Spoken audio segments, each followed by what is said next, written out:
I live in South Wales, and there is a hotel here, or rather there was, called Miskin Manor.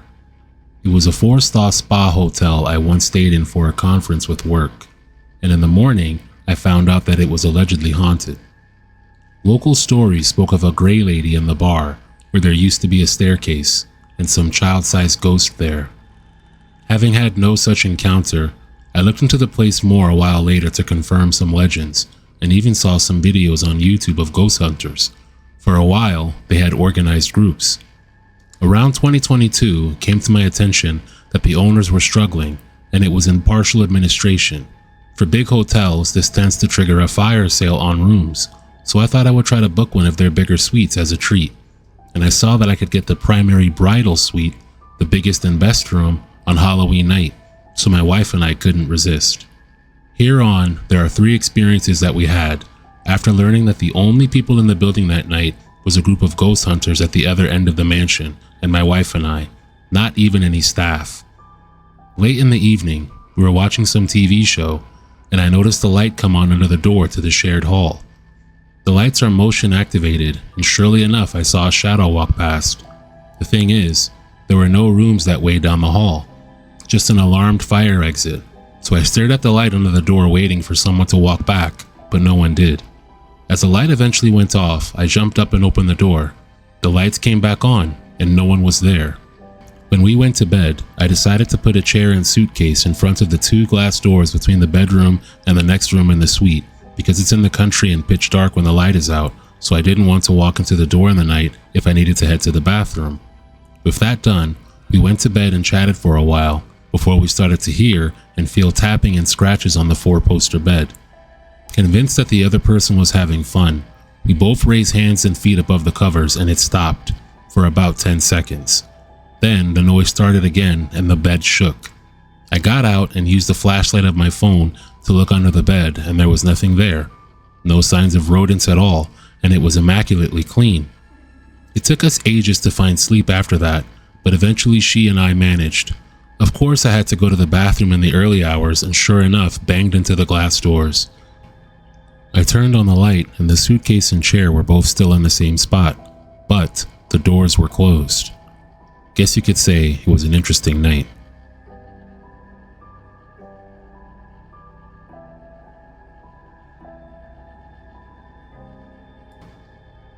I worked in the radiology department in a hospital in Cardiff, Wales for about 3 years as an admin and clerical officer before getting a promotion working in medicine. During these 3 years, I saw a lot of things, ranging from patients dying in the MRI scanners to patients having an X-ray for inserting a meat thermometer into their urethra. Nights always seemed the craziest. One time a patient came in with an armed police officer after an altercation which involved a knife in the middle of the city center, and just so happened the person he had the altercation with was having an X-ray too. This caused a second altercation right in front of me. Chairs were thrown, a trash can or two, and then a wheelchair. So I've seen things, some funny, some stressful, some sad, and many bonkers. But this one night, something scary. I would start a night shift at about 7 p.m., then would work until 8:30 in the morning. This was the standard night shift for our department. We would usually do 3 nights in a row before having 4 days off. After the 3rd night, you were ready to sleep for a week. The strange thing, this was my first night of the 3, so not at all tired. It started off normal. I arrived at the department, took over from the day staff, logged into my PC. During this time, we would usually set up our phones or tablets to watch movies, as there'd be a lot of downtime between patients. Like I said, the first few hours, nothing that interesting, just your average run-of-the-mill night in radiology. Then it came to my break. Now before I tell you more, I should probably explain the layout of this hospital. This hospital is the largest in Wales. It's a teaching hospital and it's pretty old. The best way to get from A to B in this hospital is through what we call the tunnels, or the catacombs. These consist of very dimly lit corridors, old abandoned rooms, tunnels, and other creepy, decrepit areas. The morgue is also found in these corridors, so it's not a nice place to be during the day, let alone the middle of the night, but it is the quickest way to get places if you're staff. There's always been rumors and mumblings of strange things happening in these tunnels. Some people say they saw ghosts in old-fashioned porter uniforms taking wheelchairs to pick up patients. Others say they have seen shadows following them from the corner of their eyes. But one person has claimed they were attacked by someone wearing an old nurse's uniform from the 1970s. This place is creepy even at the best of times, but for me, it never really fazed me. I've been down there hundreds of times before. The worst experience up to this point was having a sluice pipe drip human waste on my head, which in itself was a horror show. But tonight would be something altogether different, and maybe not even of this physical world. Like I said before, very quiet night. I had been watching the latest episode of One Piece. During my downtime, a radiographer or radiology technician came to take over and cover for me during my break. I decided to go to the 5th floor where the sanctuary was located. On a night shift, it was one of the most peaceful places in the hospital, but to get there, I had to walk through the tunnels to reach the nearest elevator. I set off on my journey, which would usually take about 15 minutes, scanned my keycard on the main entrance to the tunnels, then proceeded to walk through. 2 minutes in, I started to feel like someone was walking behind me. Being a busy hospital and basically the tunnels acted like the highway, I didn't think anything of it. Suddenly I heard panting, like someone was trying to catch their breath after going for an intense run. So I turned around to check and saw nothing. A bit strange, but didn't think much. Maybe just one of the pipes above my head creaking or a generator pumping.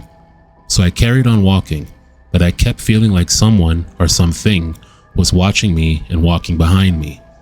Out of sheer confusion and fear, I missed my turn towards the elevators and found myself in a large section of the tunnels that I have never been before, littered with old stretchers, beds, hospital furniture, and equipment. Some of this stuff was over 50 years old, maybe older, just left to decay in a dark, smelly, decrepit, and dusty corridor. This was starting to really creep me out, because in all of this confusion I realized I was lost. It almost felt like I had fallen into the back rooms. Everything looked the same. I could feel a tightening in my chest and could feel the start of a panic attack. I remember clutching my chest and running down a corridor trying to find a signpost or something to tell me where I was. The sense that something was watching me got stronger. Suddenly, I felt something hit my arm in force, almost like someone using a baseball bat. I remember falling to the ground, pulled myself across the floor towards the cold, dusty wall, and looked around frantically, trying to find an explanation to what just hit me. Then something caught my eye. It was almost like a black mist with glowing red eyes. It was about 20 meters away from me, just hovering in the middle of the corridor. Was this the thing that had been stalking me the entire time? I got back up and sprinted. I ran down what felt like 100 different corridors until I found a janitor. He asked me what was wrong because I looked pale, but I couldn't get any words out. He then grabbed me by the arms with a firm grip and said, "Did you see it too?" That was the last time I ever stepped foot in the tunnels. To this day I hear rumors of strange things. I'm not sure what I saw that night. Maybe I was tired, maybe I was stressed, maybe it really was something. Why else would the janitor ask me if I had seen it too? What else is down there? I had heard many rumors and stories of people experiencing weird and strange things, so as crazy as it sounded, I decided to do a bit of research and investigate these experiences from others. This was my starting point to find out what was really in the tunnels under this hospital. I decided if I was going to actively investigate the tunnels, I would need at least one extra person. So who better to ask than my friend Ryan? Ryan is a tall, stacky, very fit guy, so at least I had a bodyguard. He also works for security, so he's got a fairly decent idea of the layout of the tunnels. He doesn't believe in ghosts or unearthly things. Well, he didn't until today. I had heard a story of a girl who was thought to haunt a couple of the abandoned rooms under the old children's wards. The children's hospital has a new shiny building on the other side of the campus, so these old children's wards are now storage rooms and patient file libraries. We decided to meet up in the evening to go explore this area of the tunnel, as this was a hive for strange phenomena, and maybe if we had time, we would try some of the other active areas of the tunnel as well. We met outside the tunnel entrance at 9:00 p.m. and made a plan of action. First, we would go make our way to the old area of the tunnels and rooms where this girl was said to be seen. Second, we explore a little as some of the equipment and furniture in the rooms were really old. Finally, We would sit in the middle of one of the rooms and just see what would happen. Then, if we had time, we would just go for a wander. It had been a while since my experience in the tunnel before, but it was still fresh in my memory. At least I had Ryan this time, so I'm sure everything would be fine. We scanned our cards and the doors to the tunnels opened.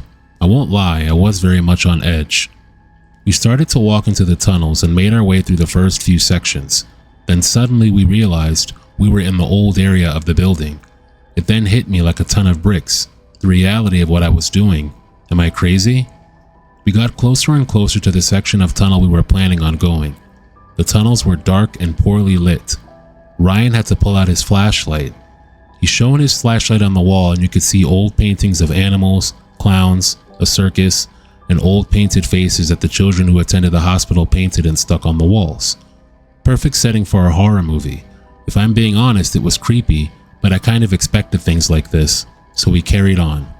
We finally got to the section of the tunnels that we wanted to get to. We looked around a little and noticed a few doors. 2 were padlocked. One had a padlock that was rusted and was hanging on by a thread. The other door had been rotted to basically dust. We put on our face mask because black mold and asbestos are real things.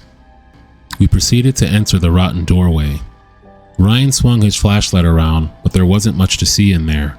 Maybe a couple of chairs and an old desk. Nothing worthwhile, so we moved to the next room.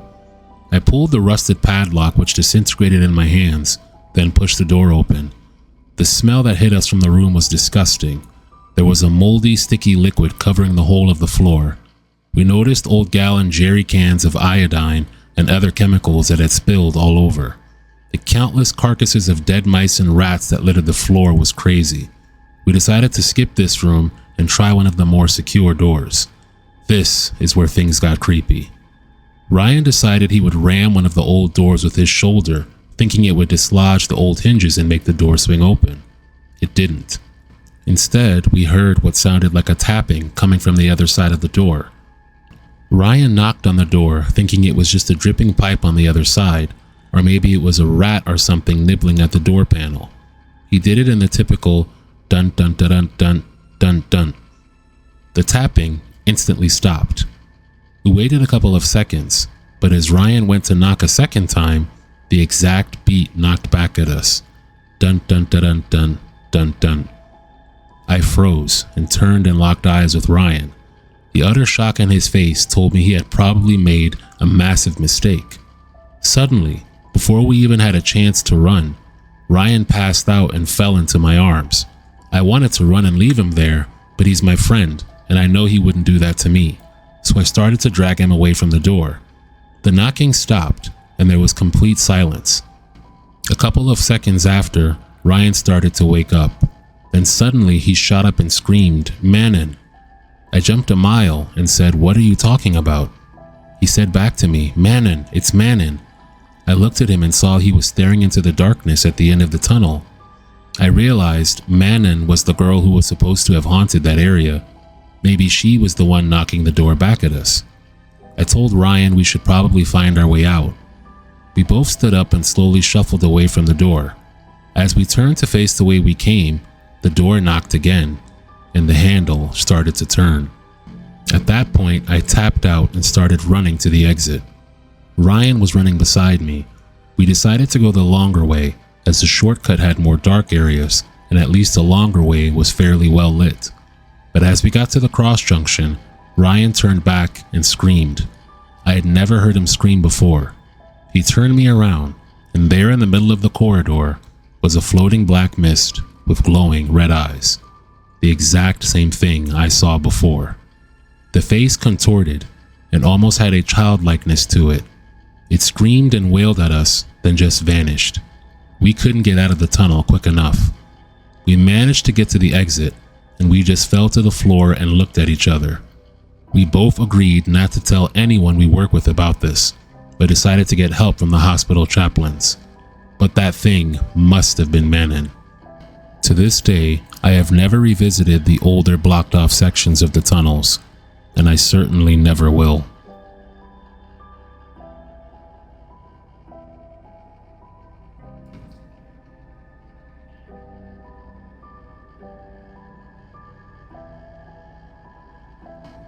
My family's originally from Scotland, and years ago my dad owned a hotel in England. The hotel was very creepy, and I could write a book of the stories I experienced as a child. I can't even imagine the things my dad and his partner would remember. As a result of this stuff, the hotel ended up on a TV show. The episode he was on was part of a section called A House Possessed. It was a big deal at the time because the real Ed and Lorraine Warren from the Conjuring films visited. As you can imagine, the episode was seriously exaggerated for TV in the sense that no one really had spirits talking through them. The exorcism took days, rather than just one night as the show detailed for dramatic effect, and it for sure didn't get resolved as quick as the TV show said it did. The first thing I'll talk about is the poltergeist activity. No one ever got properly hurt, but we did regularly have things thrown at us. There were times where you'd be sitting on the couch and it would feel as if someone walked past the back and kicked it as hard as they could. It was against the wall. The curtains would pull open or shut through the day. These are just the basic things though, as more things did happen. My dog Saber when I was a toddler was a German Shepherd. Saber was never harmed, but he was definitely afraid of whatever was going on in the house. The biggest incident with Saber was when he went missing one night. All of the hotel bar regulars were out looking for him. All of my dad and his partner's friends were out looking, even the local police. My dad had gone to bed and his partner had stayed out all night looking for Saber, so he got up in the morning to prepare a room for a guest arriving that day. As he went in, he was greeted by Saber lying on the bed. This might seem like someone put him there without saying anything, but they would have had to get the keys from the key box from my dad and put them back in his pocket without him realizing, as well as reset the alarm on the key box. Not to mention actually getting a big German Shepherd to follow them when he knew he wasn't allowed in the corridor with the rooms. There would also be apparitions. The one that always comes to my mind was this guy that me and my brother always used to see, to the point that we weren't even bothered by it anymore and just assumed that he lived there. We were both children at the time. The less okay ones were the ones everyone would see through the night.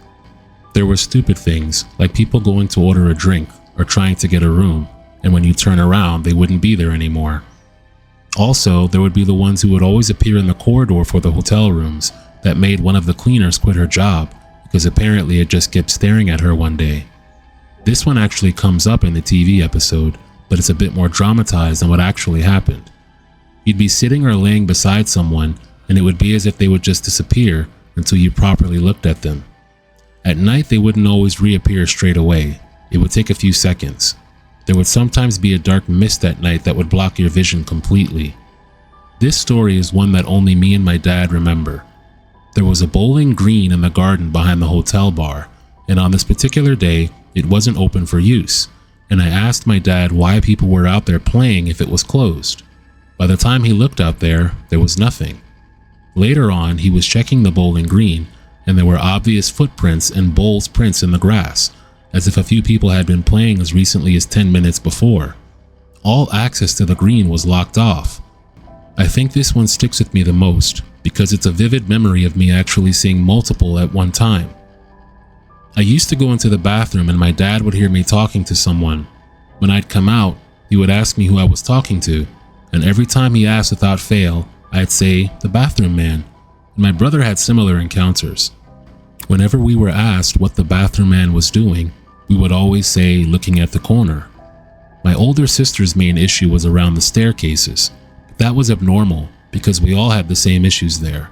You know that feeling when you're walking up the stairs and it feels like you're being followed? Well, imagine that, but you could hear them walking, and sometimes feel as though someone was trying to grab your legs but kept missing. Very often there would be a strange smell around the stairs too, but that was only there when you experienced the feeling of someone behind you, or if you walked past the top of the stairs and saw someone standing at the bottom, either looking up the stairs or away from them. All in all, the hotel was very creepy. In the recent past, it was a courthouse. However, several years before, the car park was a gallows where men would be hung to death for their crimes.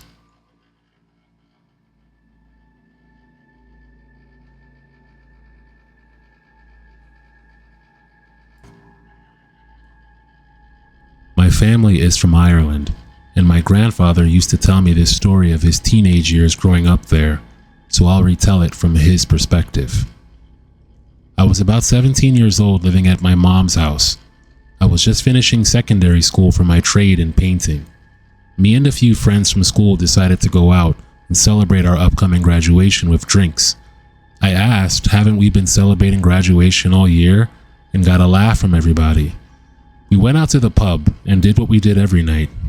Now on school and work nights, I kept my wits about me, knowing I had to get up in the morning. Not only that the bars back home didn't stay open until 2 or 4 a.m. like they do in America, they'd put you out at about midnight, and maybe you'd get lucky and get a crowd in on a Friday or Saturday, and they'd keep you there to make a bit of money. The night went as usual, and I watched the first 2 of the group say their goodbyes, grab their jackets and hats, then head out in the dark. Now you have to remember this was the 1970s, and Ireland was still a poor country by the standards of the European Union. Some of the people I grew up with had no plumbing. Most used fireplaces to heat the house, and a couple had no electricity. So when I say they headed into the dark, there were no streetlights for miles, and there was very limited artificial light. I looked at the clock on the wall. It was 10:30. About 20 minutes passed since the pair had left, and I asked my friend Jerry if he was coming home, since he lived only a few minutes up the road from me. He replied, "I'm having a good crack, I'll see you tomorrow." So I left him and headed out myself. The walk from the pub to my house was about 2 miles, or about a 40-minute walk. I said my goodbyes and started out. For some reason, I felt uneasy. I didn't know what was wrong, but walking the dark roads I walked every night, every day my whole life, put a knot in my stomach on this night. I got halfway up the road, looked back, and thought about waiting for Jerry to head home with me. I knew Jerry was the kind to stay until closing, and I didn't have the money or the energy to keep up with him until payday, so I turned around, reassured myself, and kept walking. About 10 minutes into my walk, I heard rustling in the bushes along the road. It sounded big, and I assumed it was a deer. I kept on, and about halfway home, I heard the rustling in the bushes behind me again, followed by a stone hitting me in the head. I turned quickly and said, "Quit it, guys, now come out. I don't want to be walking the whole way alone." My heart sank. My friends, who I expected to come out of the bushes, didn't. I was met with an eerie silence instead. I turned around, told myself I've had a bit too much to drink, and kept walking. 5 minutes later, I heard footsteps behind me. They were keeping pace with my own. This time I darted around and yelled, "The joke's gone on long enough, come out now." Again, where I expected to see or hear my friends, I was met with an eerie silence. I turned and picked up the pace, then immediately heard the footsteps, still keeping pace with my own. I stopped dead in my tracks, so did the footsteps. Then I ran as fast as I could, and again the footsteps kept pace. Only this time they were getting closer and closer to me, instead of keeping the same distance like they had before. My heart was racing, and I finally seen the bridge to the brook and ran across. Then the footsteps stopped, but I didn't. I ran all the way home. When I got home, my mother was sitting by the fire. I sat down next to her out of breath and shaking, and she asked what happened. I told her, and she replied, "You're lucky you got to the brook. Ghost can't cross water." A ghost never even crossed my mind until she mentioned it. I even asked my friends at school the next day if it was them and said, "You had me going," but I was met with puzzled faces.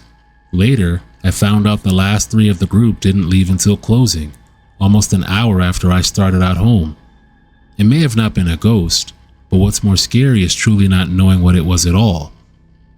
When I first heard this story from my grandfather, I said it must have been someone trying to kill you.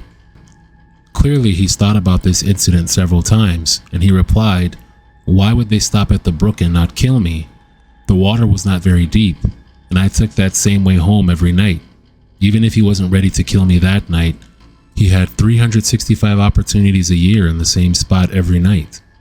Perhaps it could have been a man, but it could have also been something else."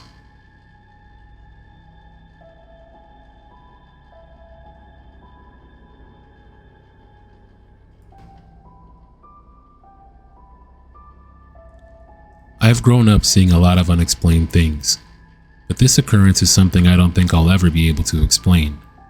This happened to me back in 2022 when I was on a family trip around Europe.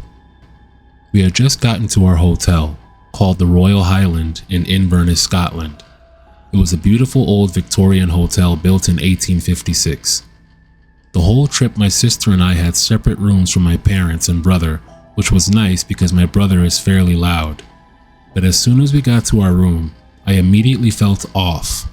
I closed the heavy door, which made a loud bang, and I set my bags down on the bed. So did my sister. The room didn't have a TV, so we watched Netflix on our phones until it was time for dinner. Around 6 p.m. we got up and we both started to get ready. I walked over to the vanity and was doing my hair. While I was doing my hair, I was talking to my sister, just basic small talk about what she was going to wear. I started doing my makeup when she walked past me to look over at the window. I looked at her and asked her what she was doing, but she didn't say anything and went back to the bathroom. We then started talking again, but this time she kept asking me to come to the bathroom. I was getting frustrated with her because I was focusing on doing my makeup, but I finally said, "Okay, I'm coming." She stopped talking and wouldn't respond to anything else I was saying. Frustrated, I walked over to the doorway of the bathroom, but she wasn't there. No sign of her, nothing. Not even her hair products were on the counter that she was just using. I got a really awful feeling and immediately grabbed my stuff and ran out of the room. As soon as I got out of the room, I got a call from my sister who was pissed at me because she had been waiting in the lobby for 30 minutes, saying she had called me multiple times. I hadn't received a single call of hers until I left the room. My heart dropped. I didn't know what to say. My parents were freaked out about it and contacted the staff for security footage. We reviewed the footage and no one had gone in or out of that room besides my sister, who left 30 minutes prior to this happening. To this day, I still can't explain what I saw or who I was talking to, but I can assure whatever or whoever that it was trying to get me to come into the bathroom. I'm glad I didn't stay.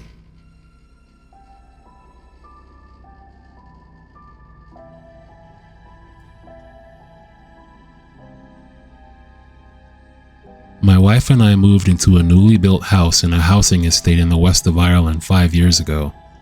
It's a very bright modern home and has a good overall energy.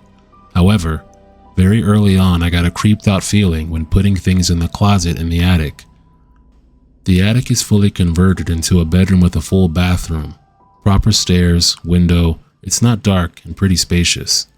The closet is right on the attic landing, so it's right in the center column of the house, meaning it's surrounded on all sides by other rooms, bathroom, landing, my office, and a crawl space, and it has no windows. Where I used to sit in my office, the closet was over my right shoulder, and I used to feel something touch my hair on that side. It was as if someone was flicking a single hair very lightly. After a few months of this, I moved my desk to the opposite side of the room, and now it happens over my left shoulder, a direct line from where the closet is behind me. No windows that side of the room, no heaters, and it's always the same place. I've also heard talking. It's more like 3 conversations all layered on top of each other at once. It's only for a second or two, so it's just whispered gibberish. The second I turn around, it stops. I tried ignoring it until one night my wife said she felt like someone was watching her from our bedroom walk-in closet, which is right below the closet in the attic.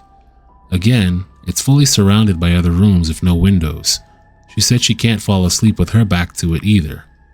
Another night I was going to bed. I usually stay up later than my wife because I work from home, and I noticed a shadow, or more like an absence of light or a void, on the landing.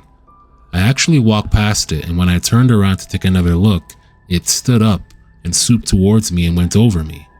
It made me take a step back in a defensive reflex to it. At this point, my wife and I had been comparing our experiences regularly, and when I told her of this, she was really creeped out. She told me she forgot that one night she woke up and something was at the foot of the bed. When she sat up, it did the same thing, swooped towards her and upwards and disappeared. There's been other things happening too. We've heard the sound of our bedroom shutters opening when we're downstairs. That distinctive sound of the magnet opening and them folding and hitting the wall.